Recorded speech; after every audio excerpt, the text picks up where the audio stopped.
ত্যাগের কথা বলে, সাদা রং সত্য, শান্তির, সম্প্রীতির কথা বলে, আর সবুজ রং আমাদের আশা, সমৃদ্ধি ও জীবনের কথা বলে। মাঝখানের অশোক চক্রটি আমাদের স্মরণ করিয়ে দেয় একটি জাতি তখনই এগিয়ে যায় যখন সে ন্যায়, কর্ম এবং সততার পথে অবিচল থাকে। আজ 15ই আগস্ট আমাদের স্বাধীনতা দিবস। এই দিনটি শুধু আনন্দের দিন নয়, এটি কৃতজ্ঞতার দিন। আলোচনা করতে আসছে আমাদের মুনাজ্জাম মক্তবের ছাত্রী নাফিসা পারভীন। সেই হুজুরের নামে এই ভিডিওটা ভালো করে আমাদের হুজুরের পাশে। আসসালামু আলাইকুম হুজুরের নামে ওয়া রাহমাতুল্লাহি ওয়া বারাকাতুহু। ওই সম্মানিত সভাপতি ওই হুজুরের নামে একটা জিনিস বলবে দাঁড়াও কেন ওই হুজুরটাকে বাদ দিয়ে এবং আমার প্রিয় বন্ধুদের প্রতি জানাই আন্তরিক শুভেচ্ছা। ইন্নাল হামদালিল্লাহি আউযু বিল্লাহি মিনাশ শাইতানির রাজীম। বিসমিল্লাহির রাহমানির রাহিম। ইন্নাল্লাহা ইয়া'মুরু বিল আদলি ওয়াল ইহসানি ওয়া ইতা'i যিল কুরবা। আগের বছরও করতে গিয়ে পানি এসে জোরে, এবছরও করতে পানি, এই ইতিহাস। শক্তিশালী জাতির ভিত্তি। আমার নাম নাফিসা খাতুন। আমি আগের বছরও আসতে এই টাইমে পানি হয়েছে, এই টাইমে আবার মসজিদে কোবার একজন সাইদ বলছিল। আলহামদুলিল্লাহ, মহান আল্লাহ তাআলার অশেষ রহমতে আজ আমরা স্বাধীন দেশের মুক্ত বাতাসে নিঃশ্বাস নিচ্ছি। আজ আমার সামনে উঠছে আমাদের প্রিয় জাতীয় পতাকা। যখন এই পতাকা বাতাসে তোলে তখন মনে হয় এ যেন লাখো শহীদের রক্ত, কোটি মানুষের স্বপ্ন আর অসংখ্য মায়ের অশ্রু একসঙ্গে আকাশের বুকে উঠছে। আত্মত্যাগকে স্মরণ করার দিন এবং নিজেদের কাছে একটি নতুন অঙ্গীকার করার দিন।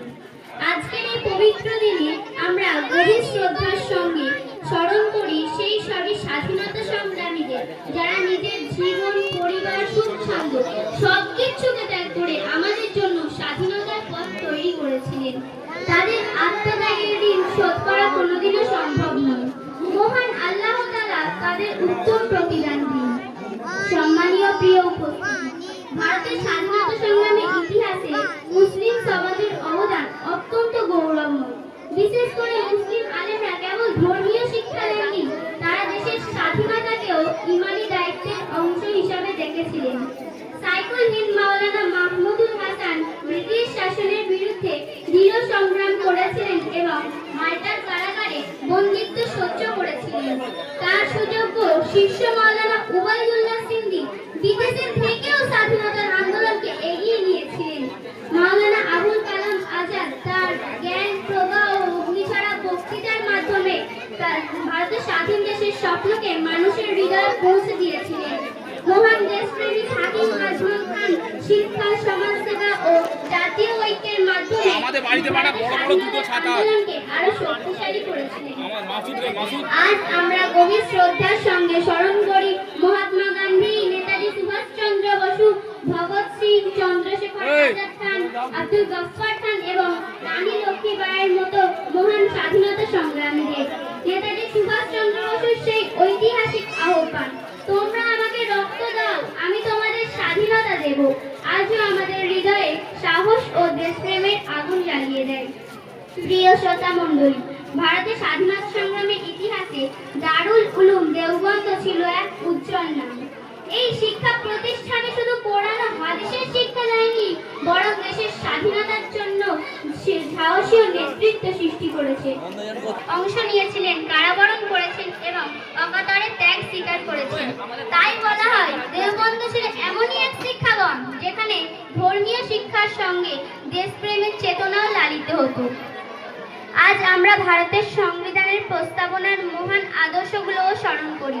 আমাদের সংবিধানের প্রত্যেক নাগরিকের জন্য ন্যায়, সাম্য, স্বাধীনতা ও ভ্রাতৃত্ব প্রতিষ্ঠার অঙ্গীকার করেছে। এই সংবিধানের শব্দগুলো কারণ সংবিধানের শব্দ নয়, এগুলি একটি উন্নত ও মানবিক ভারতের ভিত্তি।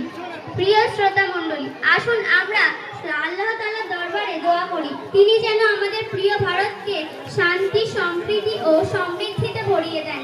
আমাদের দেশের সকল মানুষকে দায়িত্বশীল নাগরিক হওয়ার তৌফিক দান করেন। জয় হিন্দ। আসসালামু আলাইকুম ওয়া রাহমাতুল্লাহি ওয়া বারাকাতুহু।